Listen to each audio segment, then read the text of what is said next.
This is one of the inevitable struggles of adulthood. Adulthood will have many struggles. Like I said, you guys are just waiting to get free of the box and start living your adult life. You're not realizing that comes with a whole bunch of responsibilities you don't have. And one of the reasons why the in-law situation is always the brunt of all jokes is because every single couple has to face them. There is no easy answer. Dear brothers, dear sisters, one of the biggest tensions in your marriage is going to be the balancing of your spouse with your family. It's a two-way street here. Daughters as well have to do the same thing. The most common source of divorce, one of the most common sources, and one of the most common sources of arguments in marriage, especially the beginning of marriage, is figuring out how to balance between the rights of, you're living with a family, your siblings, your parents, whatnot. Literally, one contract, one day, and all of a sudden, you're literally, another stranger is in your life wanting to take up most of your time. Both ways, right? How are you going to navigate? After the lovey-dovey, after the honeymoon phase is over, life is still there. You still have your parents, you still have your siblings, you still have this and that. Now, as your parents get older, they're actually going to need more of you. How are you going to navigate that? Again, there is no mathematical equation. You're going to have to deal with every situation. There is no two people are alike.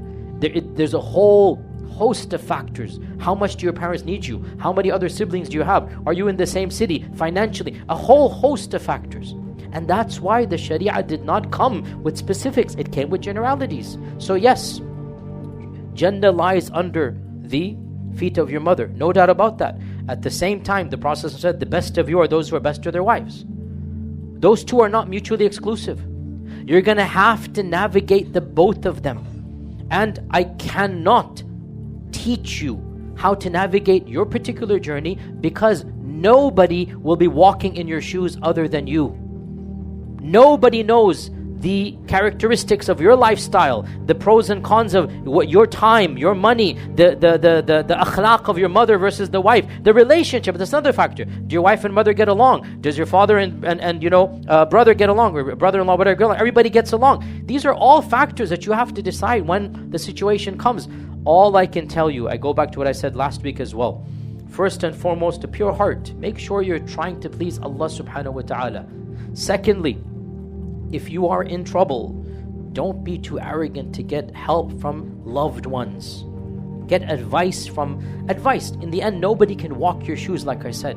But people that are older than you, people that have lived life, approach them. Say, listen, do you think it's fair? Do you think it's reasonable? How can I negotiate this? Talk to people that genuinely love you and care, and be open-minded. Realize marriage is all about compromise. Both sides have to compromise. There's no way a marriage will function if there's no compromise. You're going to have to compromise.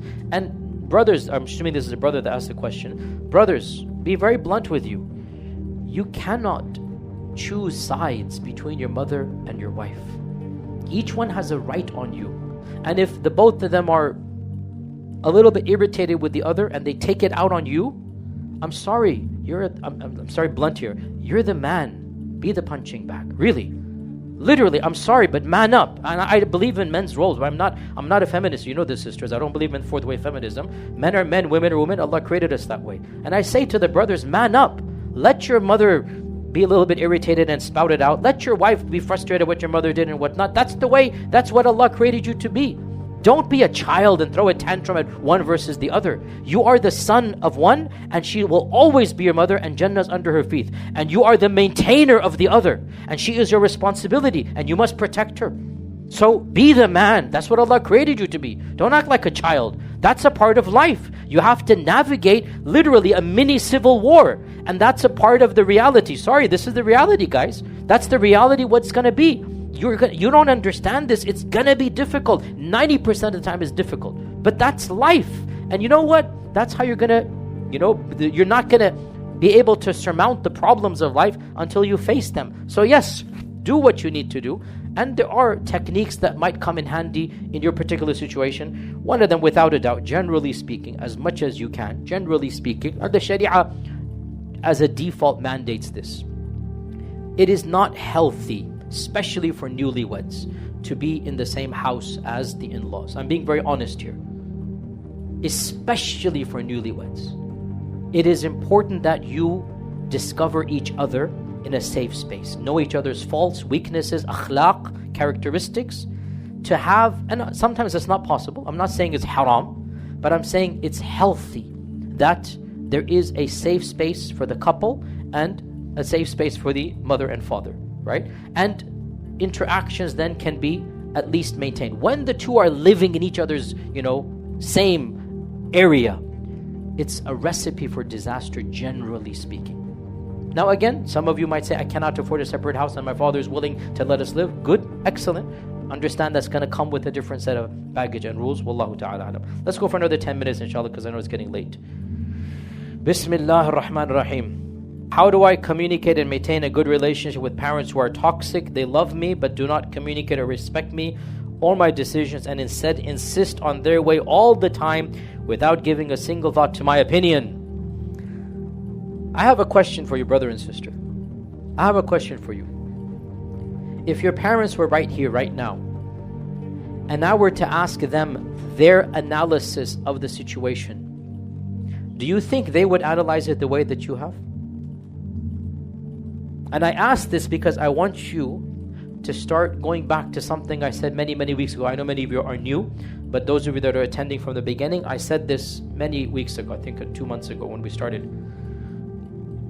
Ultimate truth is typically attained by allowing competing narratives of truth to engage in conversations with one another. I repeat, I want you to understand this point. Ultimate truth, if you can ever attain it, which is a big if, ultimate truth is typically attained by allowing competing narratives of truth to engage with one another. Do you understand what I'm saying? When you are adamant about looking at the world through your lens, that is one version of the truth.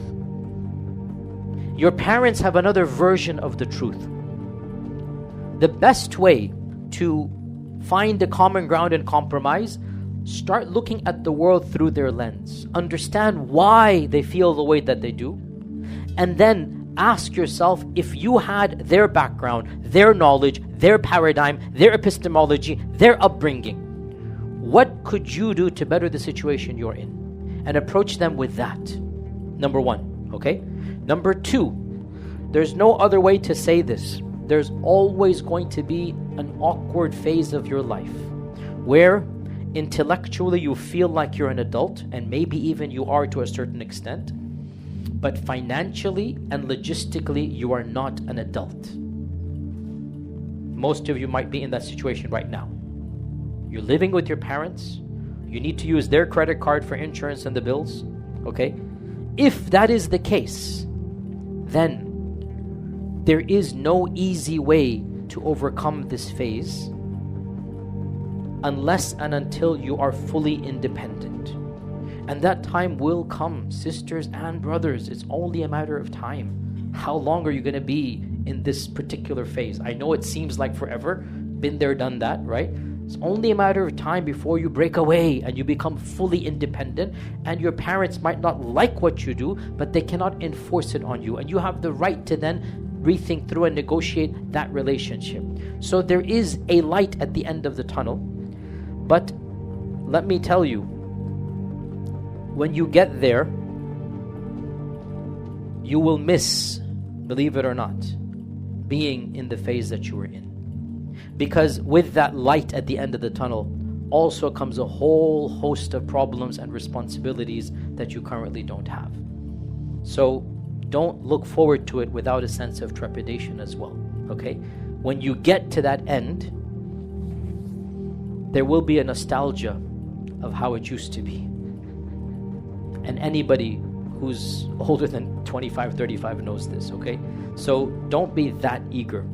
There's only going to be one time in your life, only one time, where you are still in your parents', you consider it a cage, I consider it a home, okay? Once that bird is let out, once you become free, you will never come back to your parents' house the same. You will come back as a visitor. And you're going to miss a lot of that connection and that nostalgia and whatnot. And then life is going to get even more tough after that. So all I'm saying, it is a phase.